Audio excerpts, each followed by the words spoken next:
This exhibition brings to life the story of a man who became one of the most influential artists in the world decades after his death. And it's really hard to imagine a time when Americans didn't know the name Vincent van Gogh.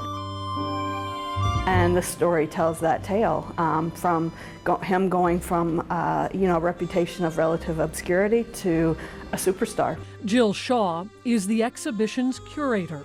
It's absolutely what a curator dreams of. I've spent 6 years working on this exhibition. During that time, Jill and her team assembled a spectacular collection of his life's work. He's a post-impressionist, and really and truly, while he had influences, he was an incredible artist and really developed his own style. Everywhere you turn, there is beauty. One of the best parts of the response to the show is, people going into certain galleries and saying, "That's Van Gogh? I didn't know he worked like that." Some of the artwork has never been exhibited together before and never will be again. It's an incredible showing of Vincent's work here. We have 74 original works by the artist. They come from over 60 institutions or private collections around the world. My director, Salvador Solort Pons, and I worked very hard to get each and every one. 2 of the paintings are from the Toledo Museum of Art. The loans from Toledo were absolutely critical to a room that has become my favorite, a fan favorite, and we call it the Midwest Takes the Lead room. The Toledo Museum of Art has early ties to the painter.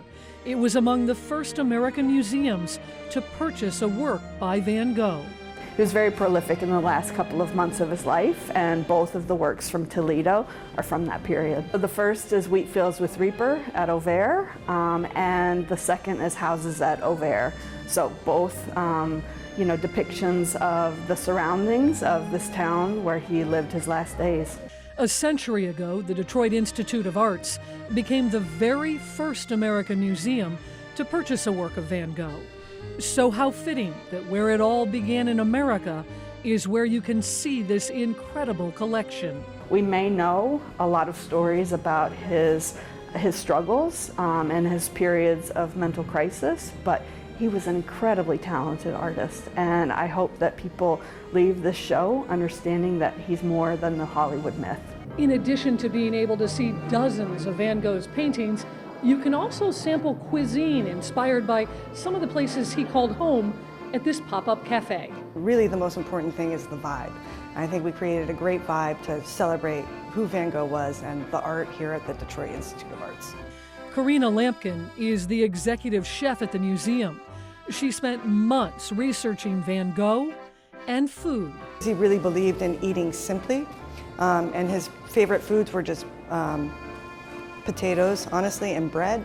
So one of our offerings here is vichyssoise soup, which is a fancy French word for potato leek soup. So from Van Gogh's favorite food to his exquisite works, you can sample it all here in Detroit. There's hardly a person in this country who doesn't know his name. Vincent never came here, but there's something about his work that really is compelling to people, and I think in many ways it's his humble subjects. It's that vibrant color, amazing brushwork that we now recognize as his touch, and that brings a lot of personal fulfillment to the people who see his work.